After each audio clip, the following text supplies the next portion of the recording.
यहाँ से निकले हैं। उर्मिला जी का भवन बिल्कुल सुमित्रा जी के बराबर था। अब ये इतने डर गए, लक्ष्मण जी संकोच में झिझक में आ गए कि मां ने तो आशीर्वाद दे दिया, लेकिन उर्मिला को कैसे समझाऊंगा। उर्मिला अगर रोएगी, महिलाओं के माताओं के आंसुओं में वज्र को गलाने की ताकत होती है। बहुत ताकतवर पुरुष भी रोती हुई महिला को ठुकरा नहीं सकता। उसकी आंखों में बहुत, आंसुओं में बहुत तेज होता है महिला की।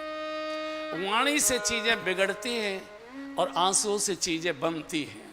महिला जब बोलती है तो चीज, बनी हुई चीज बिगड़ जाती है, और जब उसके आंसू गिरते हैं तो बिगड़ी हुई चीजें घर की बन जाया करती है। सबको सोचने के लिए मजबूर होना पड़ता है। अब क्या करें। इधर उर्मिला जी की सखी ने, सेविका ने उर्मिला जी को समाचार दिया, देवी देवी भगवान वन को जा रहे हैं 14 वर्ष के लिए, जानकी जी भी जा रही हैं, और मैंने सुना है आर्यपुत्र लक्ष्मण जी भी जा रहे हैं।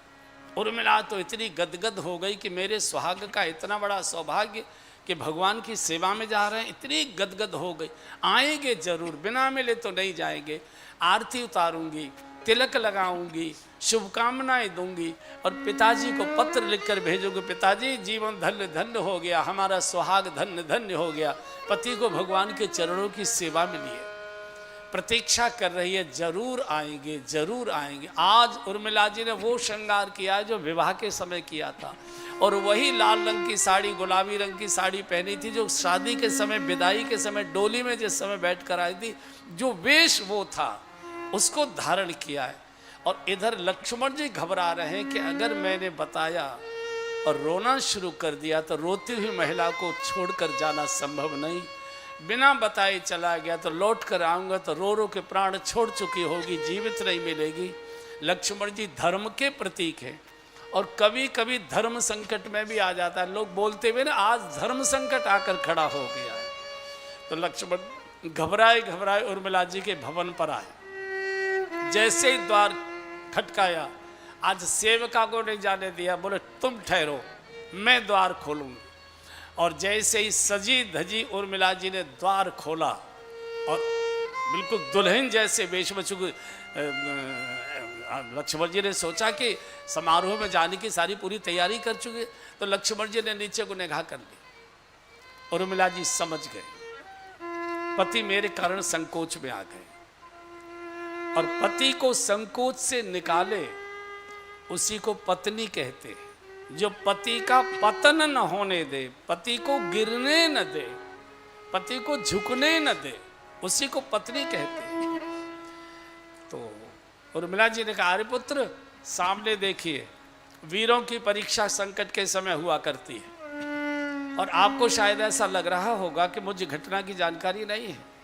मुझे पूरी घटना की जानकारी है कि आप प्रभु के साथ वन को जा रहे हैं, और आप शायद इस झिझक में, संकोच में डूबे हैं कि मैं आपके साथ जाने की जिद करूंगी। आर्यपुत्र, जिद तो बहुत बड़ी बात होती है। मैं अपने मन में इच्छा भी नहीं करूंगी कि आप मुझे साथ लेकर चलें। मैं सामान्य बाप की बिटिया नहीं हूं, मैं योगी राज जनक जी की बेटी हूं। मैं किसी भोगी की गोद में नहीं खेली, मैं योगी राज की गोदी में खेली हूं। ये तो मेरे सुहाग का सौभाग्य है कि मेरा सुहाग भगवान की सेवा में जा रहा है। रोना चाहिए था उर्मिला जी को, रो गए लक्ष्मण जी, एकदम लिपट गए। उर्मिले, आज तूने मुझे गिरने से बचा लिया, डिगने से, डगमगाने से बचा लिया, तूने साध लिया मुझे। और पत्नी कहते उसको, जो पति का पतन न होने दे। महिला की आंखों के आंसुओं में वज्र को गलाने की ताकत होती है। जैसे रोते हुए बच्चे को अपने साड़ी के पल्ले से माँ आंसू पोंछते, बेटा रो मत, बेटा रो मत, चुप हो जाओ, ऐसे बिल्कुल वही आज। चूंकि पत्नी से कई संबंध पति के होते हैं, पितु मातु सहायक स्वामी सखा, पितु मातु सहायक स्वामी सखा, तुम ही एक नाथ। हमारे 6 संबंध होते हैं पत्नी के पति के। वो पिता के भी रोल अदा करती है, पितु माँ के भी रोल अदा करती है, पितु मातु सहायक के भी रोल अदा करते, पितु मातु सहायक स्वामी मालकिन भी बन जाती है, पितु मातु सहायक स्वामी सखा। सखा के मित्रवत भी व्यवहार करते, घूमने घामने जाते मित्रवत भी व्यवहार करती, और नाथ रक्षा भी करती है, वो इधर से उधर डगमगाने नहीं देती पति को। तो आज उर्मिला जी अंदर गई है दौड़कर, आरती का थाल सजा हुआ रखा था पहले से ही कि आएंगे तो आरती उतार के विदाई दूंगी।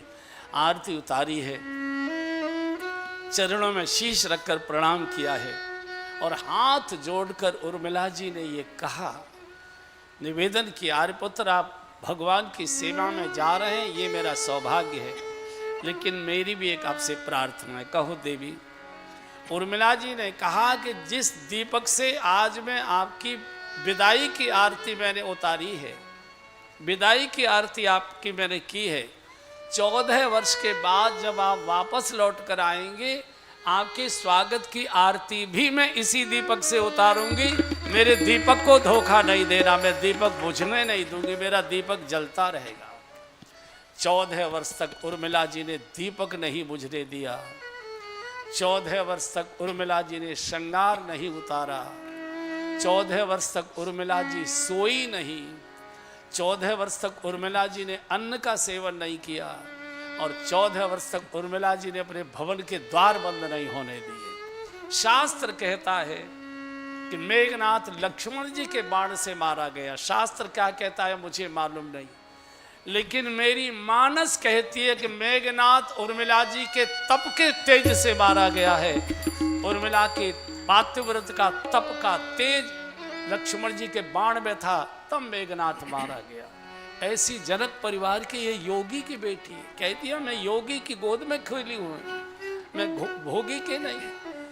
लक्ष्मण जी ने कहा कि उर्मिले मन करता है आज तेरे चरणों में शीश रखकर तुझे प्रणाम करूं, आज तूने मुझे गिरने से बचा दिया। तो ऐसा ये परिवार, पूरी अयोध्या बाहर खड़ी हुई है, कैकेयी को गालियां दे रही है, आंसू बहा रही है, कोई अयोध्या में रहने को तैयार नहीं है।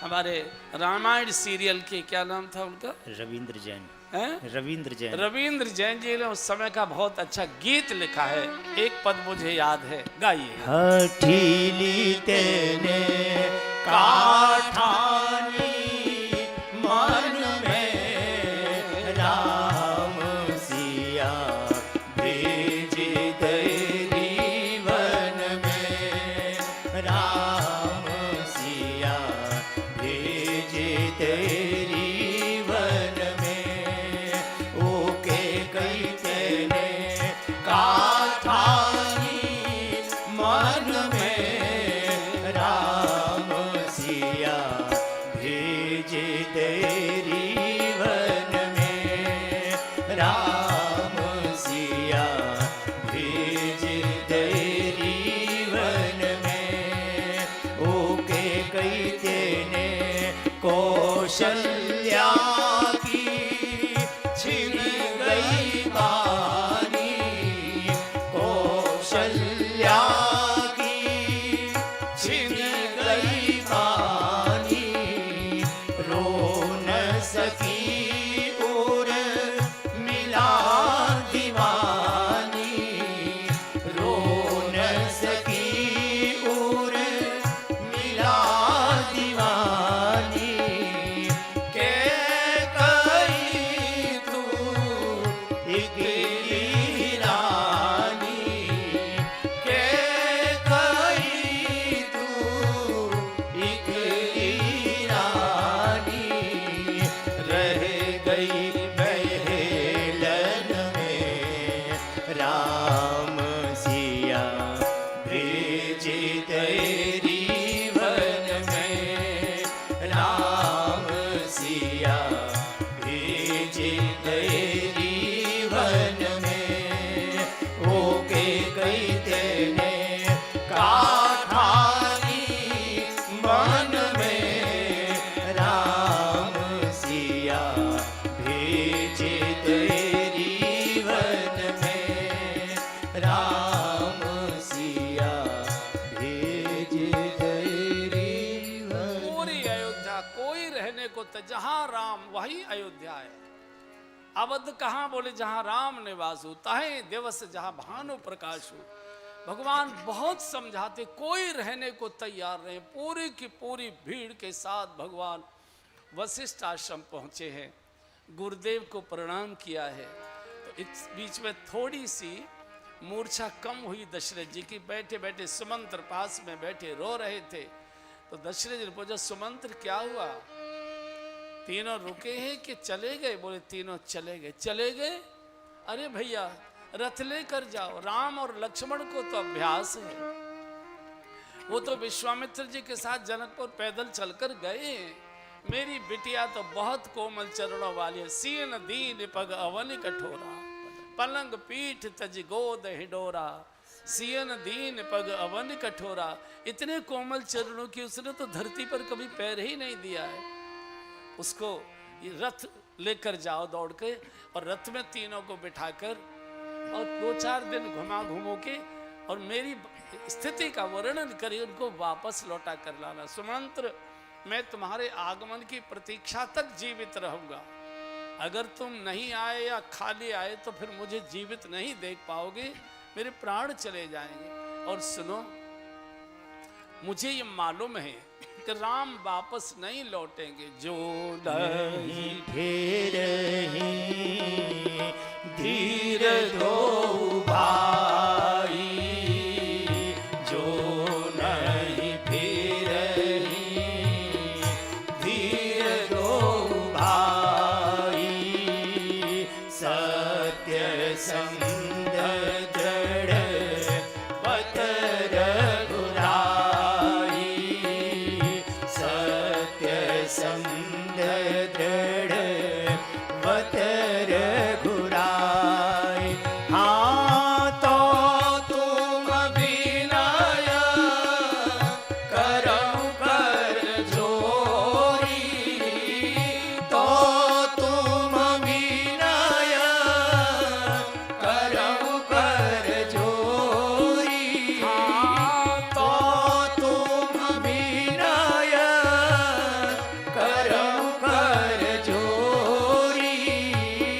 फेरिए प्रभु मिथिलेश किशोरी, फेरिए प्रभु मिथिलेश किशोरी।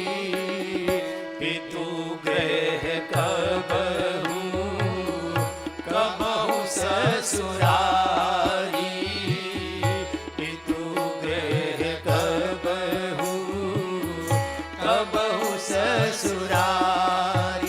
हाँ रहेहु जहाँ रुचि हो तुम्हारी, रहेहु जहाँ रुचि हो तुम्हारी। पितु गृह कबहू कबहू ससुरारी, पितु गृह कबहू कबहू ससुरारी।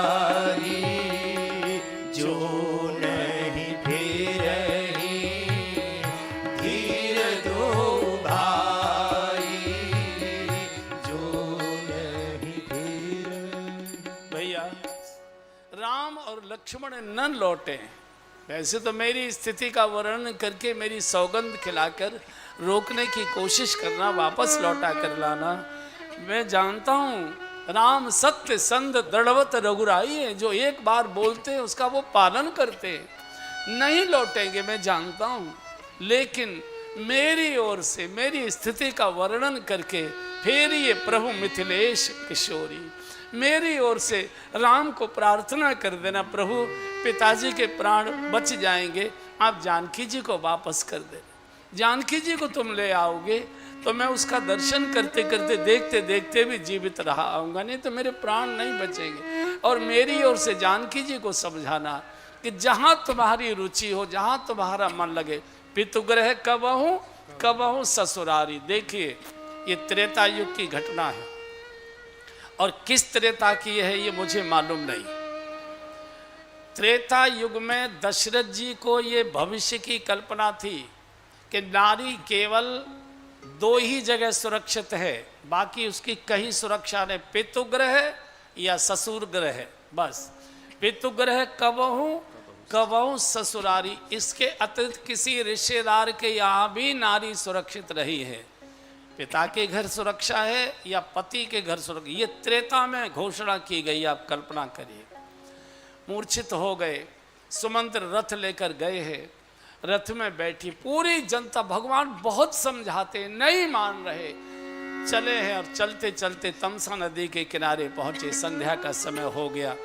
भगवान ने कहा आज की रात यहीं रुकते। पूरा का पूरा पड़ाव, दूर दूर तक लोग कितने सुख साधनों में पले थे, क्या करें। भगवान ने सोचा कि इनको तो लेकर इतना जाया नहीं जा सकता है, इसमें बूढ़े हैं, महिलाएं हैं, गर्भवती हैं, बच्चे हैं, बीमार हैं, ये भावावेश में आ गए, इनको कहाँ जंगल में लेकर चलेंगे, इतने सुख साधन में पले हैं।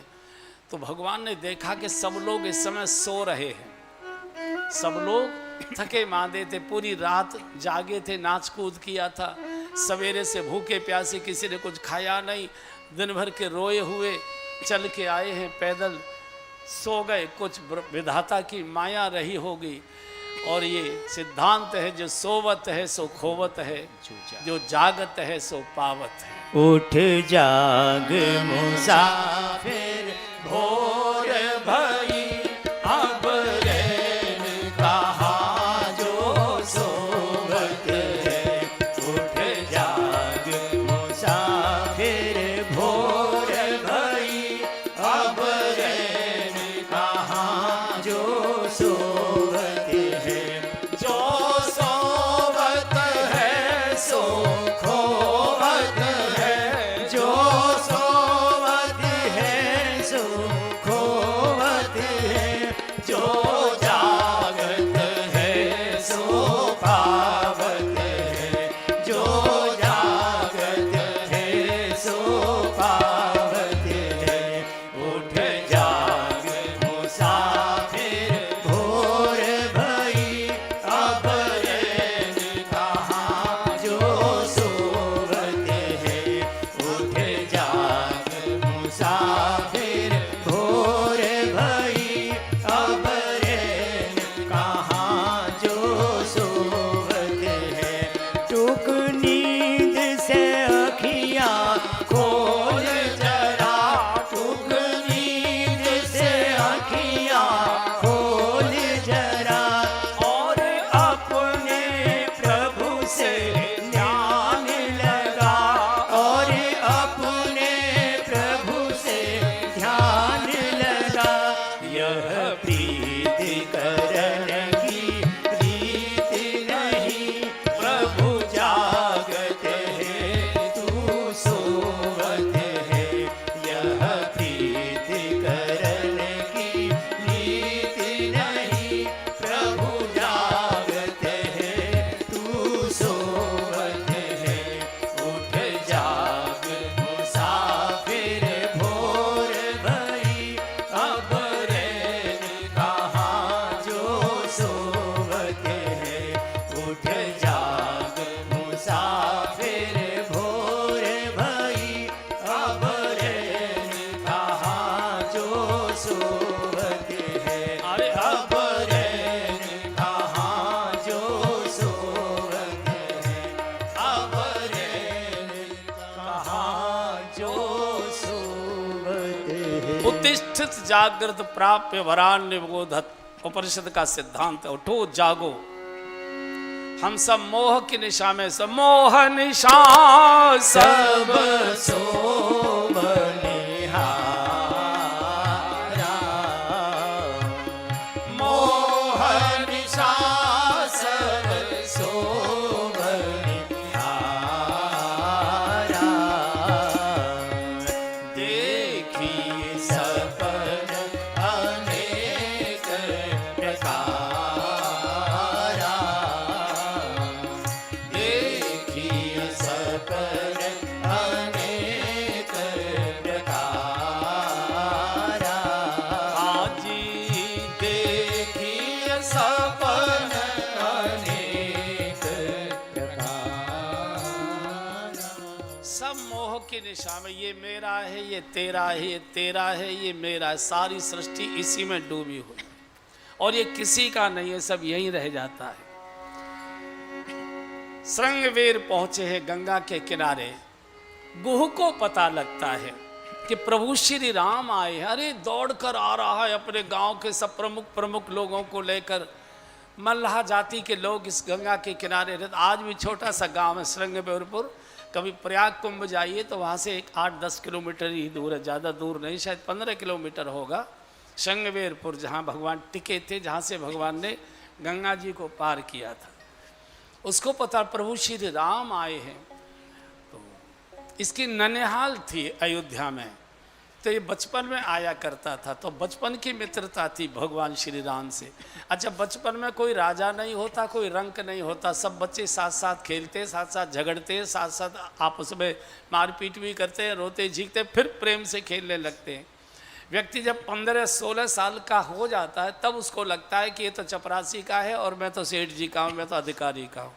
तो बचपन की मित्रता बहुत गाढ़ी हुआ करती है।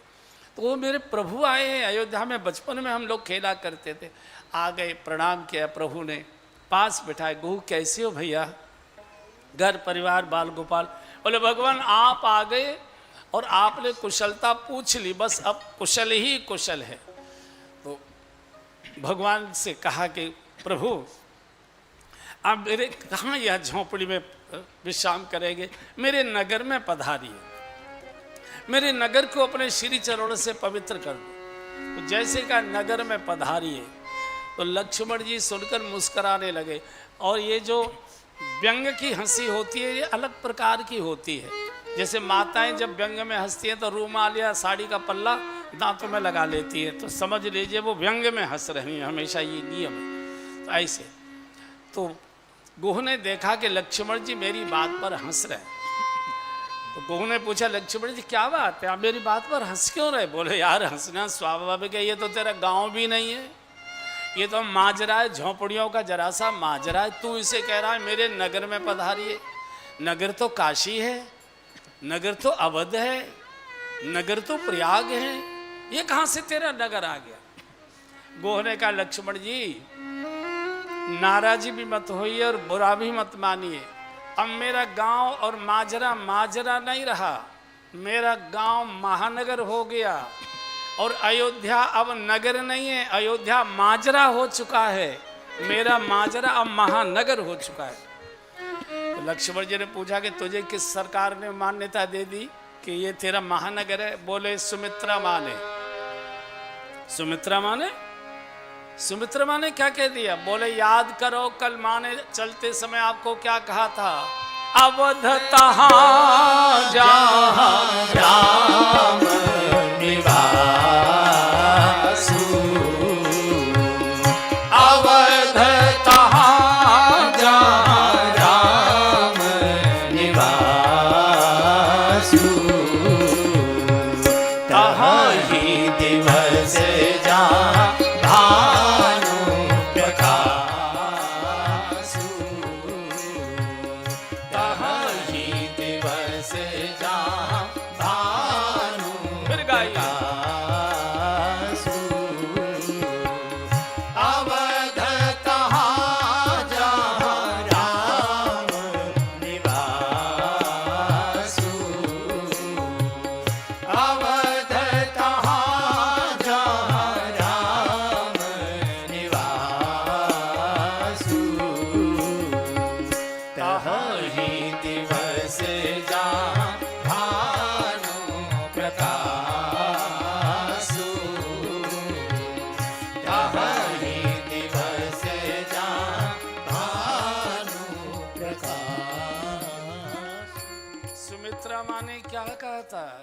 लखन अवध कहाँ है? बोले जहाँ राम निवास करेंगे।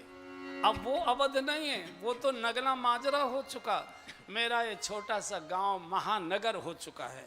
भगवान ने कहा रुकते तो जरूर, और तुम्हारे बच्चों के साथ भी बैठते, कुशल क्षेम पूछते, पुरानी पुरानी बातें करते। हम लोग बचपन में कितना गिल्ली डंडा साथ साथ खेला करते थे। बहुत वर्षों के बाद तुमसे मिलना हुआ, लेकिन माँ ने आज्ञा दी है कि 14 वर्ष किसी गांव, किसी नगर उसमें जाना नहीं। इसलिए भैया यही रात्रि को हम रुकेंगे। फूस की झोपड़ी में प्रभु रुके हैं। अगले दिन प्रातःकाल बट वृक्ष का दूध मंगाकर प्रभु ने अपनी घुंघराले काले काले केशों को, छल्लेदार केश थे प्रभु के, उनको जटाएं बनाई तो सुमंत्र जी ने हाथ पकड़ लिया। नहीं नहीं राघव, ये नहीं करने दूंगा। जिन बिल्कुल रेशम जैसे घुंघराले केशों में कौशल्या माँ की उंगली घूमती थी, उनको जटा मत बनाइए। नहीं सुमंत्र, आप मेरे लिए पिता के समान हैं, हमको पिताजी की भी आज्ञा का पालन करने दीजिए। और एकदम हाथ पकड़कर पुनः रथ में बिठा दिया। बरबस राम सुमंत पठा